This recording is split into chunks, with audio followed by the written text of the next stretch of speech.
और with in Congress लीजिए तो नाम लेने की ज़रूरत नहीं है। सभी चाहते हैं कि पायलट आगे नहीं बढ़े, तो सपोर्ट जनता का ही है। और जनता जो है वो एक तो उस विजेता को ट्रॉफी देना चाहती है, दूसरा उनके संयम, धैर्य, भाषा, मेलजोल, लोगों से मिलने का तरीका भी उनका अद्भुत है। वो ये है कि जनता की शक्ति जिसके पास है, सचिन पायलट जी के पास जनता की शक्ति है और वो धैर्य उनको प्रदान करती है कि जो जुलाई 2020 के बाद सचिन पायलट जी की लोकप्रियता उत्तरोत्तर बढ़ रही है। कैसे रख लेते हो तुम इतना धैर्य, कहाँ से लाते हो इतना सारा सब्र, कहाँ से अपनी भाषा पर इतना कंट्रोल लाते हो?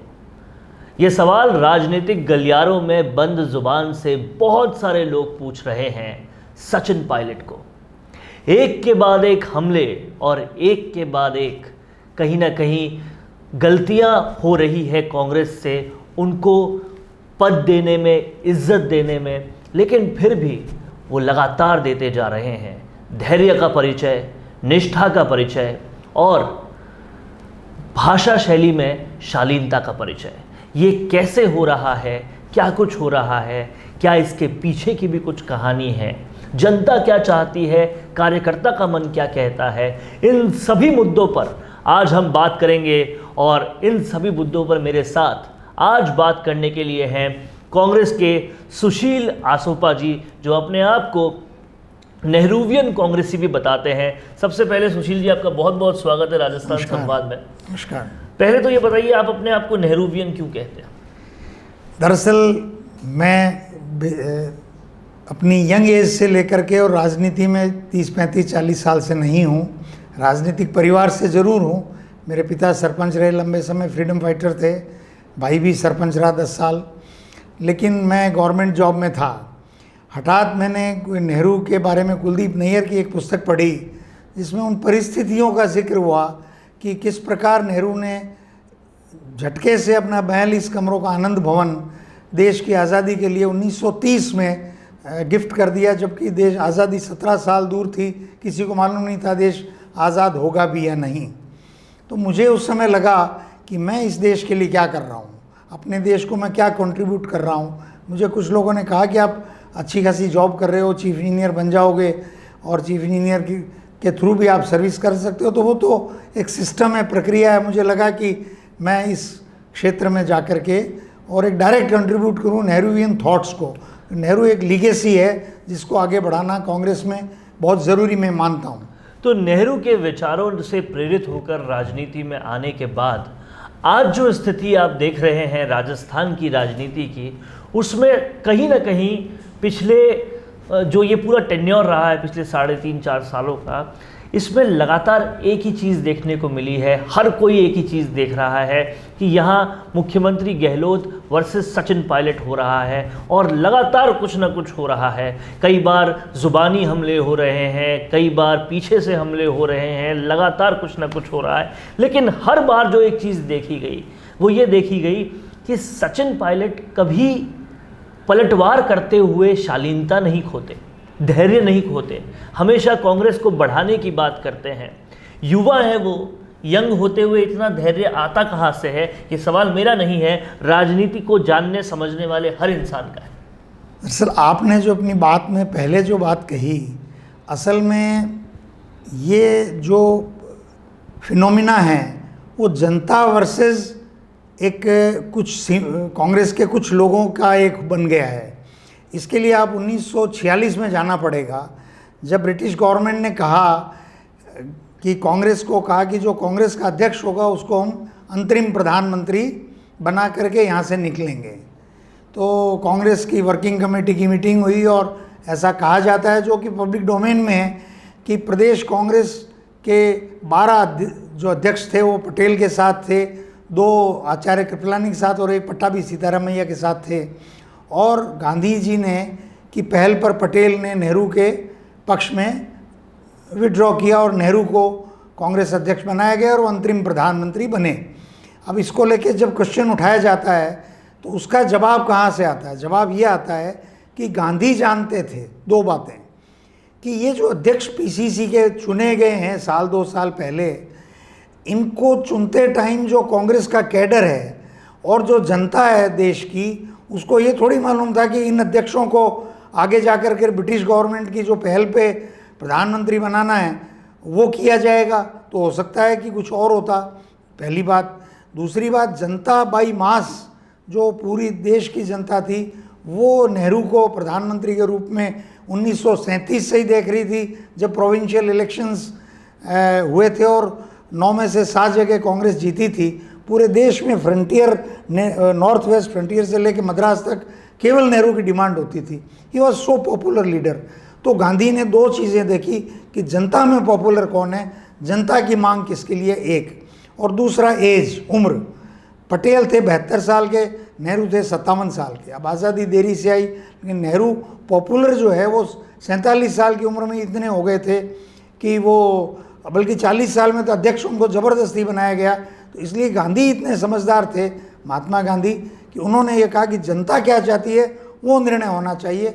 वो उस परिप्रेक्ष्य में यहाँ अगर आप लेते हो, वो ये है कि जनता की शक्ति जिसके पास है, सचिन पायलट जी के पास जनता की शक्ति है और वो धैर्य उनको प्रदान करती है। एक लाइन में जोड़ूंगा कि सचिन पायलट जी जब उप मुख्यमंत्री बने तो आप ये समझिए कि उप मुख्यमंत्री एक वैसा कोई संवैधानिक पद नहीं होता, लेकिन सोनिया गांधी जी ने निर्णय किया कि वो एक मैसेज देने के दृष्टिकोण से कि ही इज़ नंबर 2 और he will follow the present chief minister. Follow means इनके बाद वो मुख्यमंत्री बनेंगे। तो वो परिस्थितियों के हिसाब से जनता के मन में जो उमड़ घुमड़ चल रही है, वो शक्ति जो सचिन पायलट जी को मिली हुई है, एक। दूसरा, मैं आपको अपने अनुभव से बता सकता हूँ कि मैं मार्च 2014 में जब उनको मैंने ज्वाइन किया, ही कॉल्ड मी, उनको भी पता चला कि मैं इस तरह से कांग्रेस के लिए काम करने रिटायरमेंट लेके आया हूँ। तो मार्च 14 से लेकर के जब तक सरकार बनी, मैंने कभी भी उनको किसी विषय पे, किसी बात पे क्रोधित होते हुए नहीं देखा। वो हमेशा पेशेंस से बात सुनना और एक अच्छी बात की सलाह देना। मैं छोटा सा एक एग्जांपल दूं, मैं मनुष्य का स्वभाव है कि कोई थोड़ी बहुत ईर्ष्या की बात, ये बात, कोई बात कभी कर ही लेते थे। एक बार उन्होंने मुझे बिठाया और कहा कि आसोफा साहब, देखिए आपने इतने साल नौकरी की है, सब कुछ आपके जीवन में संतोष होना चाहिए, और अब आप कांग्रेस में काम कर रहे हैं तो आप खुद से कंपटीशन करिए। अगले 3 महीने मुझे अब से बेहतर करना है, उससे अगले 3 महीने मुझे उससे बेहतर करना है। This is his basic thought process. तो वो अपनी तरफ से बेहतर करते जा रहे हैं। सचिन पायलट पे बार बार एक तोहमत लगाई जाती है, या फिर ये कहें बार बार उस चीज़ को पब्लिक डोमेन में लाया जाता है, याद कराया जाता है कि वो बागी हो गए थे, वो छोड़कर राजस्थान कई विधायकों के साथ गुड़गांव चले गए थे। हालांकि जनता जानती है कि बागी होने की वजह या नाराज़ होने की वजह ये थी कि काम नहीं हो रहा था, अधिकारी टारगेट कर रहे थे, जिन वादों को करके जनता से सरकार बनाई गई थी उन वादों पर खरे नहीं उतरा जा रहा था। लेकिन फिर भी इन तोहमतों को बार बार लगाया जाता है।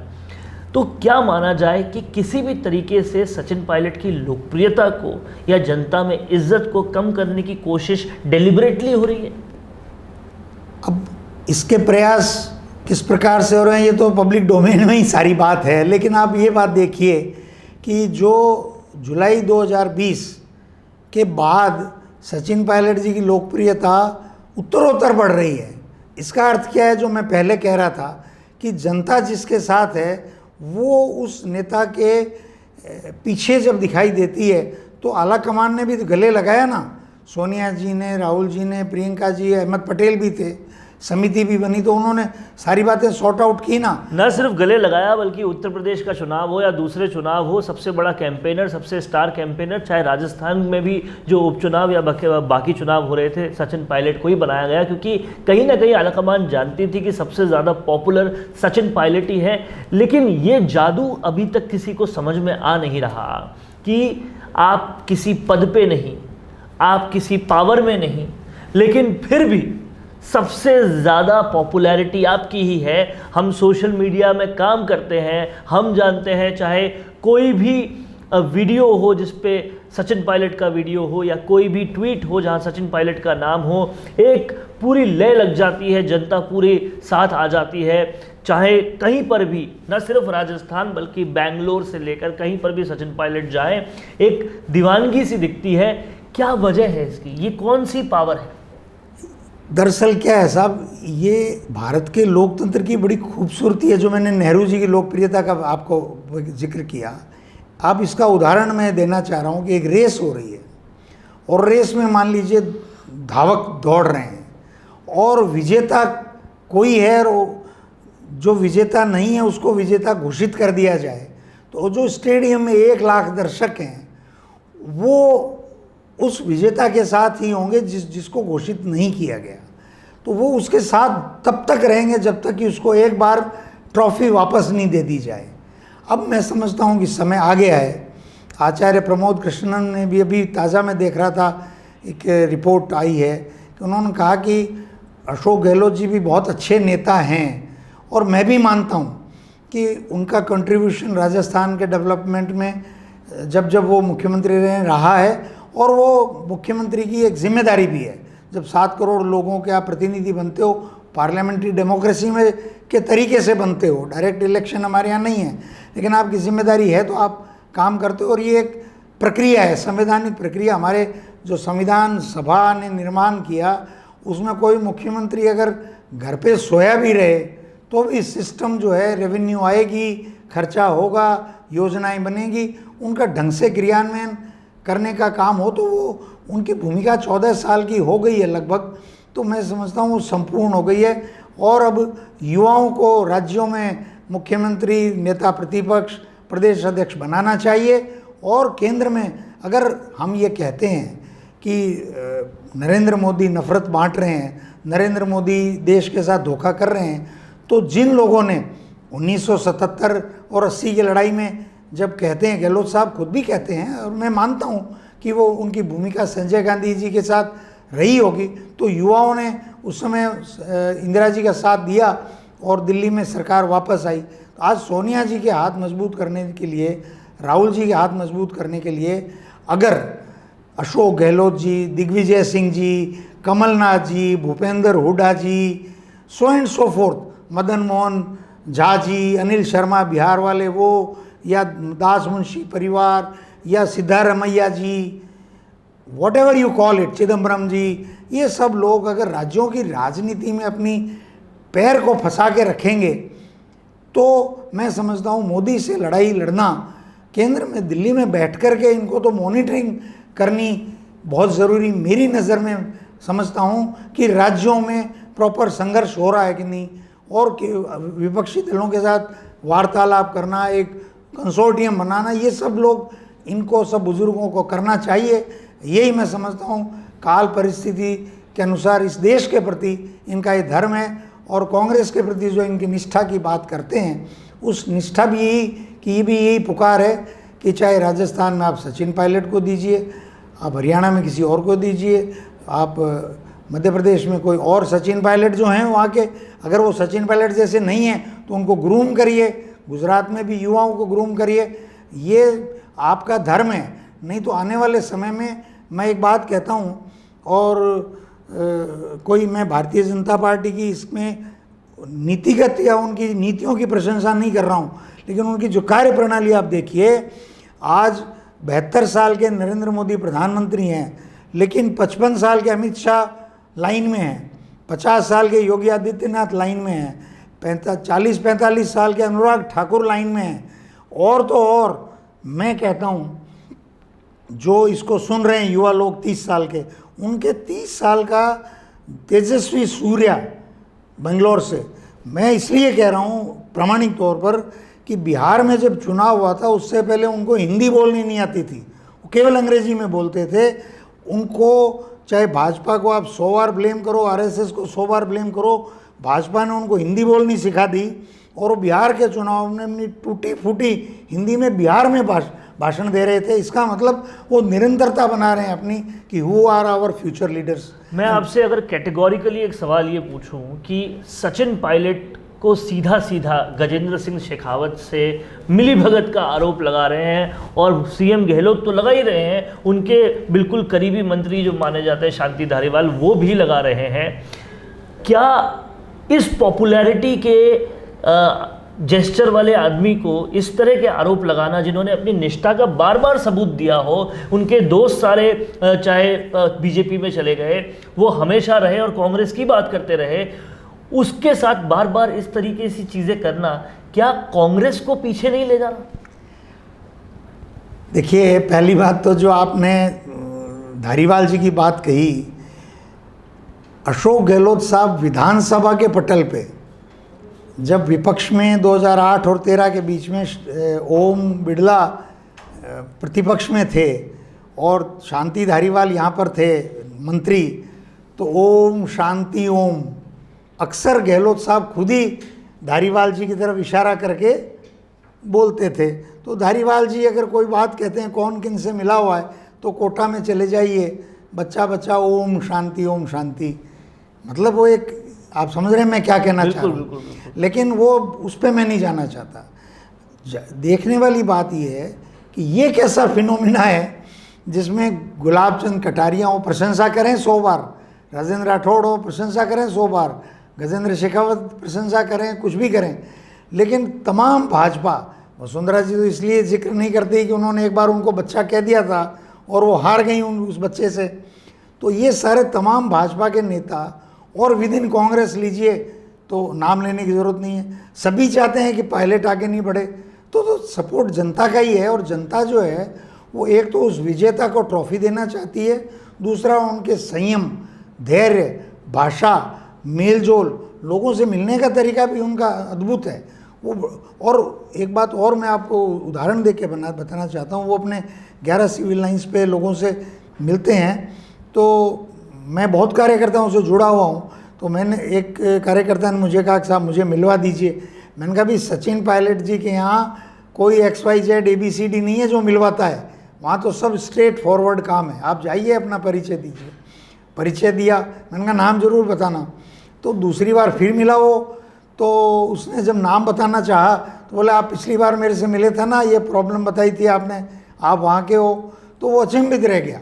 तो ये उनका एक मेमोरी ईश्वर प्रदत्त है, उन्होंने अपनी ग्रूम की है, और लोगों से लगाव जब आपका होता है तो अपने आप लोग आपको याद रहना शुरू हो जाते हैं। ये राजनीति का फिनोमिना है। कैटेगोरिकली एक और सवाल मैं आपसे पूछना चाहता हूँ, जब कार्यकर्ता चाह रहे हैं, जनता चाह रही है कि मुख्यमंत्री सचिन पायलट बने, अब तो कम से कम बने, उस चीज़ को आलाकमान सुन क्यों नहीं रही, कुछ एक्शन हो क्यों नहीं रहा, जब ये साफ साफ दिख रहा है, पता चल रहा है कि रिपीट तभी हो पाएगी कांग्रेस जब ऐसा कुछ हो, तो फिर उस पर एक्शन क्यों नहीं हो रहा? इस पर तो मैं टिप्पणी नहीं कर सकता, लेकिन आचार्य प्रमोद हमारे वरिष्ठ नेता, उन्होंने उनके बयान पे भास्कर का भी एक पोल चल रहा है और उसमें 72% लोग कह रहे हैं कि युवाओं को अब कमान सौंप देनी चाहिए। अब ये बात आलाकमान के भी नज़र में होगी। अब अगर वो रिपीट कराना चाहते हैं तो मैं सोचता हूँ कि वो अपना पराक्रम भी दिखाएंगे और मोबिलाइज भी करेंगे, समझाइश भी करेंगे, और जो मन ही मन विधायक भी जानते हैं कि भाई क्या भविष्य का की रेखा खींच रही है, दिख रही है, तो रिपीट कराने का तो सबको पता है कि फार्मूला है, bring Sachin Pilot and win to 2023 and win as many as seats in 2024। कई सारे कांग्रेस कार्यकर्ताओं का यही मानना है, या फिर यूँ कहें कि अधिकतर कांग्रेस कार्यकर्ताओं का यही मानना है, लेकिन आलाकमान को अब ये समझना होगा कि अगर जो सबसे पॉपुलर, सबसे लोकप्रिय चेहरा है उसको सामने नहीं लाए तो फिर भविष्य बहुत खतरे में है। रहा सहा जो राजस्थान राज्य बचा है वो भी कांग्रेस के हाथ से जा सकता है। मेरे साथ सुशील रासोपा जी जुड़ने के लिए बहुत बहुत शुक्रिया। आप सभी देख रहे हैं, धन्यवाद। आप सभी देख रहे हैं राजस्थान संवाद। चैनल को सब्सक्राइब करने के लिए आप बेल आइकन को ज़रूर दबाएं ताकि इस तरह के विश्लेषण वाले वीडियो के नोटिफिकेशन आपके पास सबसे पहले आ पाए। धन्यवाद। ई-कॉमर्स बिजनेस करने का मन तो बना लिया, लेकिन प्रोडक्ट्स के जो दाम Amazon और Google पर नजर आ रहे हैं उससे कम में प्रोडक्ट्स मिलना मुश्किल लग रहा है। ये और ऐसी कई सारी मुश्किलों को चलो चुटकी में आसान बनाते हैं। चलो आज आपको deodep.com से मिलवाते हैं, जहां आप बिना बल्क परचेज किए पा सकते हैं दूसरी ऑनलाइन वेबसाइट से आधे दाम पर सामान। और डिओडेप के पास इतना स्टॉक है कि आपकी डिमांड खत्म हो सकती है। पर उनका स्टॉक नहीं। इसी के साथ आपकी हर समस्या का तुरंत समाधान करने के लिए जबरदस्त कस्टमर सपोर्ट टीम।